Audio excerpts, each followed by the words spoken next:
భారత్ పాకిస్తాన్ మధ్య యుద్ధ విరమణ శాంతి చర్చలకు స్వాగతం పలుకుతా ఉన్నాం. ఇది ఒక విధంగా ఎప్పుడైనా యుద్ధం అనేది మానవాళికి వ్యతిరేకమైంది. అంటే టెర్రరిస్టులు ఇంకా ప్రమాదకారి. అందరూ టెర్రరిస్టులను అంతం చేయడానికి కావాల్సిన ఏర్పాటు చేయాల్సిందే. అది రేపు బయలేటర్ డిస్కషన్లో కూడా పాకిస్తాన్ భారతదేశ మధ్య చర్చల్లో కూడా ఎవరైతే పహల్గామ్లో దాడికి ప్లాన్ చేశారో ఆ టెర్రరిస్టులు వెనక్కి తీసుకురావాలా. ఎందుకంటే గతంలో బాంబేలో హోటల్ పైన దాడి చేసిన టెర్రరిస్ట్ వెనక్కి తీసుకొచ్చారు కదా, అదే పద్ధతుల్లో వీళ్ళని కూడా టెర్రరిస్ట్ కూడా వెనక్కి తీసుకోవాల్సిన అవసరం ఉంది. దాన్ని బయట డిస్కషన్ పెట్టాలి. ఇంకొకటి, ఇప్పుడు శాంతి చర్చలు కొనసాగిస్తున్నాయి కదా, మరి ఒకప్పుడు నేను చెప్పిన దాన్ని నాకు నారాయణ పాకిస్తాన్కి పంపిస్తానని చెప్పేసి కొంతమంది బీజేపీ నాయకులు అవాక శాఖలు వాగారు. ఇప్పుడేమంటారు, ఇప్పుడు మోడీని పంపించాలన్నా పాకిస్తాన్కి? అనేక మందిని చనిపోయారు, 26 మంది చనిపోయారు, ముఖ్యపక్షాన్ని పెళ్లి చేయడం సరిపోయింది. అంత బాధపడి వాళ్ళకంతా కాంపన్సేషన్ ఎవరు ఇస్తారు, వాటిపైన ఎవరు బాధ్యత ఇస్తారు? మరి అవన్నీ లేకుండా ఎందుకు సీజ్ ఫైర్ అయ్యారు? ఎందుకు పీఓకి ఎందుకు ఆక్రమించుకోవడం రిసీవ్ చేశారు?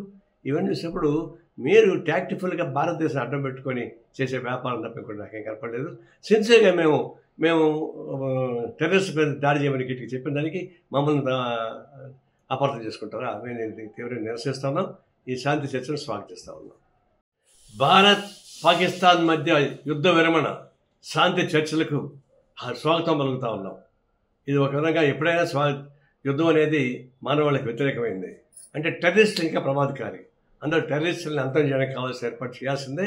అది రేపు బయలేటర్ డిస్కషన్లో కూడా పాకిస్తాన్ భారతదేశ మధ్య చర్చల్లో కూడా ఎవరైతే పహల్గామ్లో దాడికి ప్లాన్ చేశారో ఆ టెర్రరిస్టులు వెనక్కి తీసుకురావాలా. ఎందుకంటే గతంలో బాంబేలో హోటల్ పైన దాడి చేసిన టెర్రరిస్ట్ వెనక్కి తీసుకొచ్చారు కదా, అదే పద్ధతుల్లో వీళ్ళని కూడా టెర్రరిస్ట్ కూడా వెనక్కి తీసుకోవాల్సిన అవసరం ఉంది. దాన్ని బయట డిస్కషన్ పెట్టాలి. ఇంకొకటి, ఇప్పుడు శాంతి చర్చలు కొనసాగిస్తున్నాయి కదా, మరి ఒకప్పుడు నేను చెప్పిన దాన్ని నాకు నారాయణ పాకిస్తాన్కి పంపిస్తానని చెప్పేసి కొంతమంది బీజేపీ నాయకులు అవాక శాఖలు వాగారు. ఇప్పుడేమంటారు, ఇప్పుడు మోడీని పంపించాలన్నా పాకిస్తాన్కి? అనేక మందిని చనిపోయారు, 26 మంది చనిపోయారు, ముఖ్యపక్షాన్ని పెళ్లి చేయడం సరిపోయింది. అంత బాధపడి వాళ్ళకంతా కాంపన్సేషన్ ఎవరు ఇస్తారు, వాటిపైన ఎవరు బాధ్యత ఇస్తారు? మరి అవన్నీ లేకుండా ఎందుకు సీజ్ ఫైర్ అయ్యారు? ఎందుకు పీఓకి ఎందుకు ఆక్రమించుకోవడం రిసీవ్ చేశారు? ఇవన్నీ చూసినప్పుడు మీరు టాక్టిఫుల్గా భారతదేశం అడ్డం పెట్టుకొని చేసే వ్యాపారం తప్పకుండా నాకేం కనపడలేదు. సిన్సియర్గా మేము టెర్రరిస్ట్ మీద దాడి చేయమని గిట్టికి చెప్పిన దానికి మమ్మల్ని అపార్థం చేసుకుంటారా? మేము తీవ్రంగా నిరసిస్తున్నాం. ఈ శాంతి చర్చను స్వాగతిస్తూ ఉన్నాం.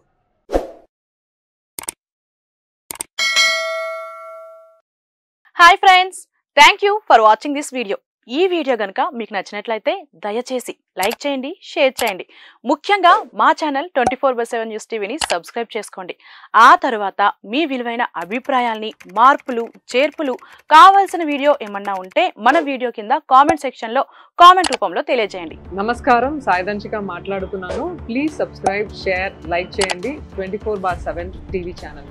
హాయ్ నమస్తే, నేను మీ Sonia Akula. Please subscribe to 24/7 news TV. Hi అండి, అందరికీ నమస్తే. నేను Mankota Prasad. Please do subscribe 24/7 news TV. Political, entertainment and infotainment updates కోసం like, share, subscribe 24/7 news TV. Hi friends, thank you for watching this video. ఈ వీడియో కనుక మీకు నచ్చినట్లయితే దయచేసి లైక్ చేయండి, షేర్ చేయండి. ముఖ్యంగా మా ఛానల్ 24/7 న్యూస్ టీవీని సబ్స్క్రైబ్ చేసుకోండి. ఆ తర్వాత మీ విలువైన అభిప్రాయాల్ని, మార్పులు, చేర్పులు, కావాల్సిన వీడియో ఏమన్నా ఉంటే మన వీడియో కింద కామెంట్ సెక్షన్లో కామెంట్ రూపంలో తెలియజేయండి. నమస్కారం, సాయిదంచిక మాట్లాడుతున్నాను. ప్లీజ్ సబ్స్క్రైబ్, షేర్, లైక్ చేయండి 24/7 టీవీ ఛానల్. హాయ్ నమస్తే, నేను మీ Sonia Akula. Please subscribe to 24/7 news TV.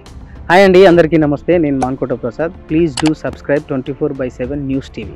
Political, entertainment and infotainment updates కోసం like, share, subscribe 24/7 news TV.